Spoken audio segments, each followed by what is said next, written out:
Hi, എല്ലാവരും എന്ത് പറയുന്നു? സുഖമായിരിക്കുന്നോ?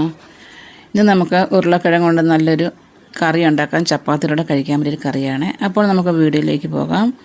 അതിനായിട്ടൊരു പാൻ വെച്ചതിന് ശേഷം അതിലേക്ക് 3 ടേബിൾ സ്പൂണുള്ള വെളിച്ചെണ്ണയാണ് ചേർത്ത് കൊടുത്തിരിക്കുന്നത്. ഇതിലേക്ക് കടുക് ചേർത്ത് കൊടുക്കാം. ഒരു കടുകൊക്കെ ഒന്ന് പൊട്ടി വന്നിട്ടുണ്ട്. ഇനി ഇതിലേക്ക് 2 സവാള കട്ട് ചെയ്താണ് ചേർത്ത് കൊടുക്കുന്നത്. മീഡിയം സൈസുള്ള 2 സവാളയും 4 പച്ചമുളകും കട്ട് ചെയ്ത് ചേർത്ത് കൊടുത്തിട്ടുണ്ട്. ഇതെല്ലാം കൂടെ ഒന്ന് ഇളക്കി കൊടുക്കാം. ഇനി ഇതിലേക്ക് കറിവേപ്പില ചേർത്ത് കൊടുക്കാം. ഇനി ഇഞ്ചി വെളുത്തുള്ളിയുടെ പേസ്റ്റ് ചേർത്ത് കൊടുക്കാം.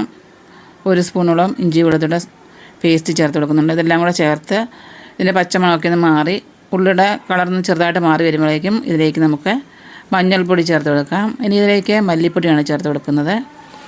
ഇതിൽ മുളക് പൊടി നമ്മൾ കുറച്ച് മാത്രമേ ചേർക്കുന്നുള്ളൂ. അപ്പോൾ മുളക് പൊടി ചേർത്ത് കൊടുത്തിട്ടുണ്ട്. ഇനി നമുക്ക് കുരുമുളക് പൊടിയും ഗരം മസാലയും കൂടെ ചേർത്ത് കൊടുക്കാം. എല്ലാം കൂടെ ചേർത്ത് കൊടുത്തിട്ട് ഇതെല്ലാം കൂടെ നന്നായിട്ടൊന്ന് ഇളക്കി കൊടുക്കാം. ഇതിൻ്റെ പച്ചമണമൊക്കെ ഒന്ന് മാറി വരുന്നതൊന്ന് ഇളക്കി കൊടുക്കാം. ഇതിലേക്ക് ആവശ്യത്തിനുള്ള ഉപ്പ് ചേർത്ത് കൊടുത്തിട്ടുണ്ട്. ഇനി ഇതിലേക്ക് 2 മീഡിയം സൈസിലുള്ള തക്കാളി കട്ട് ചെയ്തതും 2 ഉരുളക്കിഴങ്ങ് കട്ട് ചെയ്തതുമാണ് ചേർത്ത് കൊടുത്തിരിക്കുന്നത്. ചേർത്ത് കൊടുത്തതിന് ശേഷം ഈ മസാലയിൽ കിടന്ന് നന്നായിട്ടൊന്ന് ഇളക്കി കൊടുക്കാം. ഇപ്പോൾ ഇതെല്ലാം നന്നായിട്ടൊന്ന് ഇളക്കി കൊടുത്തിട്ടുണ്ട്. മസാലയൊക്കെ ഇതിലൊന്ന് പിടിച്ചു വന്നിട്ടുണ്ട്. ഇനി ഇതിലേക്ക് നമുക്ക് വെള്ളമാണ് ചേർത്ത് കൊടുക്കുന്നത്. ചെറിയ ചൂടുവെള്ളമാണ് ഞാൻ ഒഴിച്ചു കൊടുത്തിരിക്കുന്നത്. ഒരു 4 കപ്പോളം വെള്ളം ഒഴിച്ചു കൊടുത്തിട്ടുണ്ട്. ഈ ഒരു കപ്പിന്. ഇതൊന്ന് നന്നായിട്ടൊന്ന് ഇളക്കി കൊടുത്തതിന് ശേഷം ഇതൊന്ന് അടച്ചു വെച്ചിട്ട് നമുക്കൊന്ന് വേവിച്ചെടുക്കാം.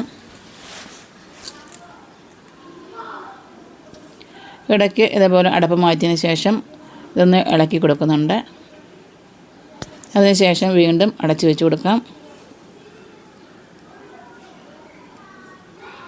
ഇപ്പോൾ ചാറൊക്കെ ഒന്ന് വറ്റി വന്നിട്ടുണ്ട്. നന്നായിട്ട് ഇതൊന്ന് മിക്സ് ചെയ്ത് കൊടുക്കാം. ഇനി നമ്മൾ ഇതിലേക്ക് ചേർത്ത് കൊടുക്കുന്നത്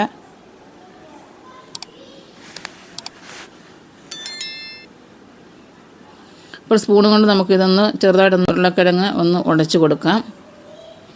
അതിനുശേഷം ഇതിലേക്ക് ഒരു 3 ടേബിൾ സ്പൂണോളം ഫ്രഷ് ക്രീമാണ് ചേർത്ത് കൊടുക്കുന്നത്. അതുകൂടെ ചേർത്ത് കൊടുത്തതിന് ശേഷം ഇതെല്ലാം കൂടെ നന്നായിട്ടൊന്ന് ഇളക്കി കൊടുക്കാം. നന്നായിട്ടൊന്ന് ചൂടായി വന്നതിന് ശേഷം ചെറുതായിട്ടൊന്ന് തിള വരുമ്പോഴേക്ക് നമുക്കിതിലേക്ക് മല്ലിയില ചേർത്ത് കൊടുക്കാം. അപ്പോൾ മല്ലിയിലയും ചേർത്ത് കൊടുത്തിട്ടുണ്ട്. ഇനി നമുക്ക് ഗ്യാസ് ഓഫ് ചെയ്യാവുന്നതാണ്.